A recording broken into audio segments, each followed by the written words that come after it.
kembali berjumpa dengan saya Hirsun Arif bersama dengan Bung Rocky Gerung. Ini Rocky Gerung Official Forum News Network. Jangan salah, ini satu tarikan nafas ya. Rocky Gerung Official Forum News Network. Bung Rocky, sebagai orang yang sering naik gunung, Anda pasti tahu ya, istilah celeng, Anda pasti tahu ya. Ya, dekat saya masih banyak celeng tuh namanya tuh hutan Cisadon, karena itu ada lokasi yang disebut Pondok Pemburu. Di situ dulu 10 tahun lalu pemburunya masih memburu celeng. Tapi kelihatannya celengnya nggak ada lagi di hutan, udah pindah ke kota-kota tuh. Ya. Bagi yang nggak paham, mungkin sebagian besar ada orang-orang bagian Indonesia tertentu yang nggak paham, celeng ini adalah babi hutan, gitu ya. Ya, babi hutan. Nah, kosakata ini sekarang muncul. Sekarang jadi babi kota. Oh, babi kota. Iya. Ini menarik ke. Memang cerita yang sudah terjadi pekan lalu ini berkaitan dengan gonjang-ganjing lah di internal PDIP soal pencalonan presiden.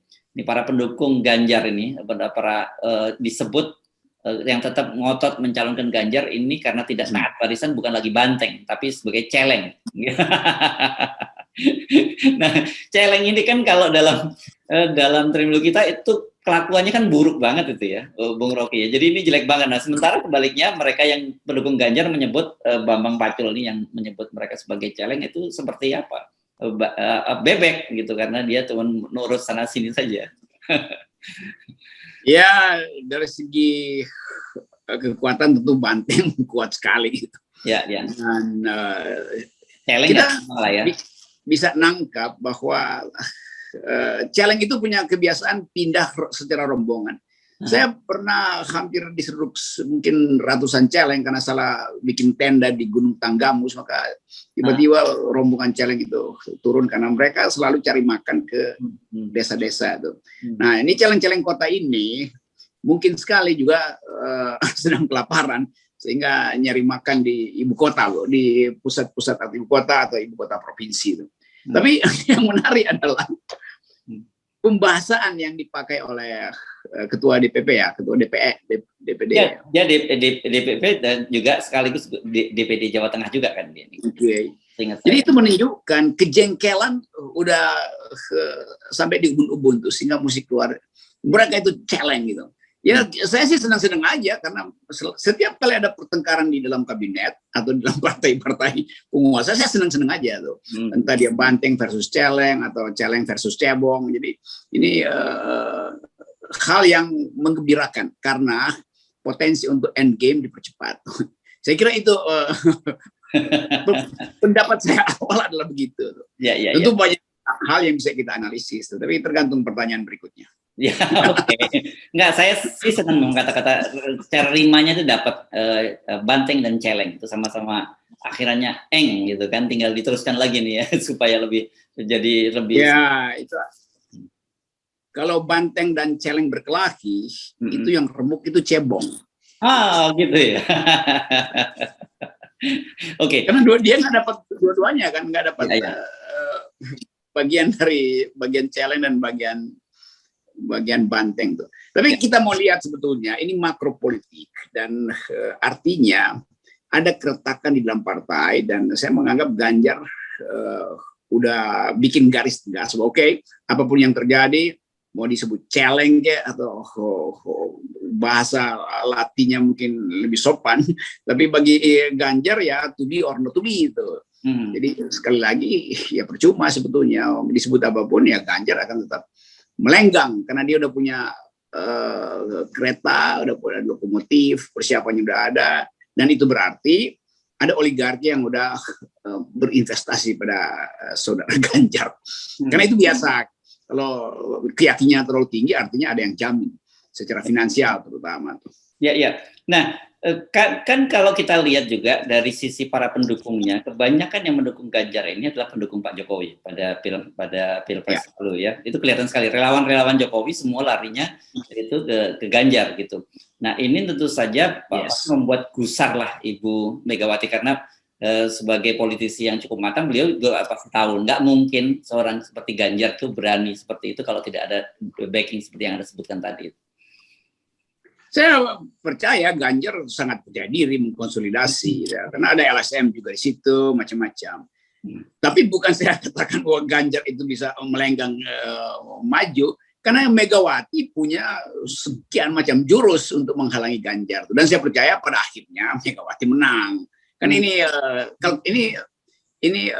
estimasi sekaligus kalkulasi saya kalau lihat bahwa ya survei Ganjar itu ya separuh bisa dipercaya lah. Saya kurang percaya tuh hasil Ganjar itu. Jadi lain kalau betul-betul ada surveyor yang secara metodologis bisa mempertanggungjawabkan survei elektabilitas Ganjar dan secara resmi menerangkan bahwa uangnya dari mana survei itu, baru publik bisa diyakinkan. Memang publik memang menginginkan PDIP itu terpuruk. Kalau itu semua orang ingin. Sebetulnya PDIP terpuruk karena kadernya gagal memimpin Indonesia, yaitu Presiden Jokowi. Jadi semua orang ingin lihat PDIP terpuruk. Itu adalah keinginan. Tapi fakta bahwa keterpurukan itu akan disebabkan oleh Ganjar, itu saya kira kurang masuk akal. Justru saya anggap Ganjar akan terpuruk oleh PDIP itu. Baru setelah itu PDIP terpuruk oleh kegagalan dia membawa Presiden menjadi harapan bagi Indonesia. Ya. Ini dua hal sebetulnya. Yang pertama, perkelahian antara Ganjar dan Puan itu pasti akan dimenangkan oleh PDIP karena fasilitas partainya besar dan karena elektabilitas Ganjar itu ada yang kurang masuk akal karena tiba-tiba terlalu tinggi tuh. Padahal ya Ganjar kan muter-muter Jawa Tengah doang gitu. Dan secara nasional juga belum bisa diterima itu karena mesti ada ujian. Selain ujian elektabilitas, harus ada ujian intelektualitas, harus ada ujian moralitas, harus ada ujian integritas. Dan kita ingat nama Ganjar pernah tersangkut di pemberitaan KPK itu. Ya. Jadi soal-soal sepanjang itu yang harusnya dipikirkan oleh tim sukses Ganjar. Ya. Nah, kemarin kan kita menduga bahwa Ganjar ini akan menggunakan tracknya Jokowi, gitu ya. Kalau Pak track Jokowi dulu kan mudah mengerahkan lembaga survei, membangun publik opini melalui media dan sebagainya, dan kemudian memaksa Bu Mega. Kan dulu pada waktu itu kan apa yang dijejalkan kepada Bu Mega adalah bahwa kalau mau menang Pilpres dan juga PDIP juga menjadi partai pemenang pemilu dengan elektabilitas yang tinggi, itu ya harus Jokowi yang maju, kan gitu. Tapi kan kemudian ternyata bahwa benar Jokowi terpilih jadi presiden, tapi elektabilitasnya PDIP juga nggak tinggi-tinggi amat, nggak naik-naik besar amat. Nah, tadinya kan saya pikir akan polanya semacam ini, tapi ternyata Ganjar kelihatannya nggak sesabar Pak Jokowi, atau situasinya sekarang sudah berubah gitu buat Ibu Megawati. Agak susah memang, karena orang mau bikin kontras antara Jokowi dan calon baru, kan begitu. Ya. Orang ingin lihat, orang bosan sama Jokowi ini karena pelin-pelan. Ya. Pelin-pelan ini bukan saya katakan ya, ini detik yang katakan. Ya. Ya. Kalau saya katakan jenius Pak Jokowi. Ya. Jenius dalam hal kegagalan. Ya gagalnya itu jenius. Okay. Kan orang ingin pindah paradigma dari Jokowi yang ternyata banyak janji doang. Orang ingin lihat penantang Jokowi yang baru. Nah, Ganjar itu bukan penantang Jokowi, Ganjar itu pengikut Jokowi, maka publik anggap sama juga sebetulnya kan. Kan gak ada kontras antara Ganjar dan Jokowi kan. Di dalam politik selalu bandul itu balik tuh. Dari sifat yang penuh tricky, orang mau cari kejujuran itu. Jadi mesti ada orang lain yang dalam kualitas berseberangan dengan Jokowi. Supaya publik melihat ada harapan. Kalau kualitasnya adalah titisan Jokowi, ya publik juga menganggap ya ini percuma juga. Di situ analisis saya. Itu bukan saya merendahkan Ganjar, tapi saya mau terangkan bahwa Ganjar yang menempel pada Jokowi justru adalah jebakan yang mematikan. Karena publik tidak menginginkan Jokowi menurunkan keburukannya pada Ganjar tuh. Dan Ganjar nggak punya cara untuk menghindar selain berupaya dapat limpahan suara dari para pengikut Jokowi. Itu intinya. Ya. Karena elektabilitas Jokowi sendiri udah turun. Bagaimana mungkin Ganjar bisa lampaui Jokowi? Lebih buruk, iya. Ya. Nah, dan kita juga tahu bahwa faktor Megawati itu juga itu kan sangat penting. Faktor PDIP lah ya, itu sangat penting buat Ganjar. Dan Ganjar sebenarnya sudah membuktikan pada pilkada di Jawa Tengah awal-awal dulu ya elektabilitasnya sangat kecil. tapi karena Bu Mega dan Puan yang kemudian all out dan dia bisa menang waktu itu lawan incumbent Pak Bibit Waluyo. Dalam situasi sekarang ini ya yang jadi pertanyaan saya, mengapa kemudian dia tetap begitu percaya diri dan bukan seolah ya, dia tidak mundur meskipun berkali-kali diperingatkan baik oleh Puan, oleh Bambang Pacul dan juga sejumlah fungsionaris PDIP lainnya. Saya lama mengamati PDIP. Ada hal yang unik pada PDIP. Dia punya semacam captive market. Core self-nya itu adalah Soekarno. Dan itu patuh pada Bu Mega. Jadi agak susah kalau kita menganggap bahwa PDIP bisa diacak-acak oleh Ganjar. Nggak bisa. Justru simpati akan datang pada Ibu Mega karena dianggap Ibu Mega dikhianati oleh kadernya, oleh anak didiknya. Dan itu mental yang buruk bagi kader PDIP itu. Nah, PDIP karena diikat oleh semacam official ideology yaitu Soekarnoisme. Nah, kebanggaan partai itu tetap bertumpu pada Megawati itu. Memang ini buruk bagi demokrasi karena seolah-olah ini adalah kultus. Tetapi itu faktanya. Nah, Ganjar nggak mungkin melampaui die hard dari kader-kader Soekarno yang merasa bahwa ibu mereka itu dikhianati oleh anak durhaka. Kira-kira begitu bacaan saya. Kalau saya boleh masuk di dalam psikologi para pengikut setia Bung Karno, maka Ganjar dianggap sebagai anak durhaka. Ya, oke. Nah, ini saya ngamati betul-betul ya, karena kedalaman pengetahuan saya tentang subculture di dalam PDIP itu. Ya. Jadi pilihannya apa dong buat Ganjar? Kan kalau kemudian dia harus melupakan begitu saja, sementara dia melihat peluang. Karena saya menduga begini lah, dia melihat ya kalau lawannya Puan gitu, potensi dia untuk menang kan besar gitu, memenangkan ini. Tapi satu hal yang dia lupa bahwa Puan ini adalah Teras Soekarno gitu, dan ini merupakan pemilik saham utama lah di PDIP. Iya, kalau ditanya ke saya, kalau begitu Ganjar pilihannya apa? Ya saya bisa terangkan hal yang bagus yang bisa naikkan dia, tapi nanti saya jadi tim sukses dia dong, jangan. Ini profesional. Oke, nanti kita atur off air. Saya cuma mau kasih kritik kecil supaya paling nggak saya udah terangkan bahwa bahaya mengambil risiko berseberangan dengan Ibu Mega karena ada bukan sekedar darah biru yang memang secara historis ada di situ. Tapi Ibu Mega itu karismanya nggak bisa digantikan orang lain. Gitu. Jadi Ganjar pasti akan kalah karisma itu. Bayangkan misalnya satu waktu Ganjar lagi kampanye di alun-alun Kota Semarang misalnya. Terus Ibu Mega secara incognito tampil melintas saja di situ di depan panggungnya Ganjar, terus angkat-angkat tangan tuh. Taruhan seluruh audiens di situ akan berbalik ngejar Ibu Mega. Itu saya bisa pastikan tuh.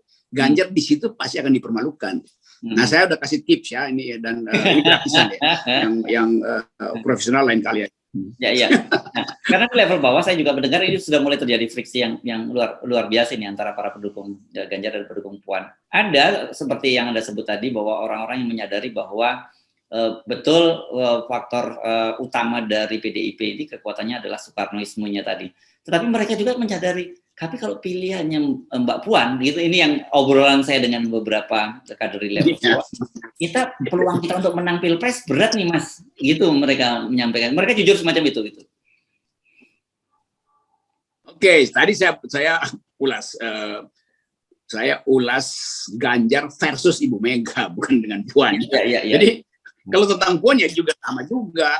Pada Puan juga berlaku prinsip yang sama, bahwa orang tetap menganggap Puan itu inti dari PDIP. Tetapi orang tahu bahwa Mbak Puan kapasitasnya juga dibuktikan dalam elektabilitas rendah sekali kan. Itu dilemanya sebetulnya tuh. Tetapi dua-duanya bisa diselesaikan oleh Ibu Mega. Nah itu pentingnya Ibu Mega konsultasi pada ada semacam panel yang mestinya dibentuk oleh Ibu Mega untuk menghitung. Panelnya jangan dari dalam partai, panel ahli aja tuh. Supaya Ibu Mega dapat masukan alternatif gitu. Untuk memungkinkan ya terpaksa Ibu Mega mesti ada koalisi dengan mungkin partai oposisi gitu. Karena ini real betul. Atau dengan, saya nggak percaya lagi bahwa ada yang disebut partai penguasa. Setelah misalnya kasus Pandora Box, itu pasti akan berantakan nih partai penguasa. Terutama Golkar tuh. Ya. Karena nggak ada lagi semacam rahasia untuk saling membongkar. di antara tokoh-tokoh partai itu tuh. Dan itu akan melemahkan posisi Jokowi karena Pak Jokowi selalu menganggap Golkar itu adalah semacam apa namanya tuh kapsul dia untuk mengamankan ya. Dia untuk mengapung bila kapalnya tenggelam, dan ternyata memang bukan kapalnya yang tenggelam duluan, kapsulnya yang pecah duluan nih, kapsul Golkar ini. Jadi sekali lagi Ibu Mega mesti bikin hitungan baru tuh, dan itu pentingnya mulai ya bersimpatilah dengan partai-partai yang sekira-kira sealiran itu. Gerindra, Demokrat itu kan juga ada Demokratnya tuh, sama-sama pakai istilah-istilah yang memperlihatkan kemajemukan. Tapi itu urusan PDIP, saya cuma mengamati aja. Ya. Dan saya kira kalau dalam politik mau banteng, mau celeng, mau bebek, mau kodok, ya itu selama dia mau menghasilkan suara ya harus dikumpulkan jadi satu kan gitu ya, meskipun mereka berantem sendiri juga gitu. Misalnya Ibu Mega usulkan supaya mulai ada semacam konvensi itu, nggak yang resmi, yang penting ada konvensi sehingga ada kegiatan politik.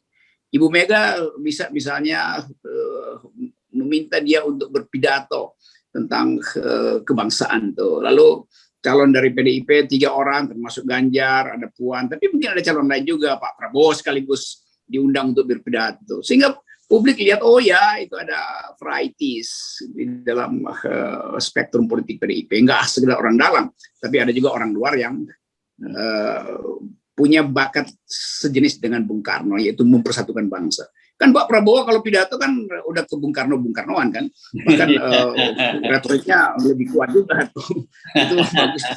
Nah, Ganjar susah untuk niru Bung Karno dalam langgamnya tuh. Nggak ada ke Bung Karnoan di dalam retorika Ganjar. Ganjar nggak terlatih untuk menjadi Bung Karno. Kalau Prabowo jelas dia bisa hisap seluruh energi Bung Karno dan dia tampil mewah dan menggelegar. Ya. Oke, kita kembalikan urusan internal mereka, tapi ini kita cuma melihatnya dari sisi politainment saja ya, Bung Rocky. Ya, di mana ada banteng sekarang di situ ada celeng. Jadi banteng selalu dikepung oleh celeng. Kita nggak tahu kapan banteng itu nyeruduk. Ya. Pasti akan seru itu kalau terjadi. Yuk, terima kasih, Bung Rocky. Ya, salam akal sehat.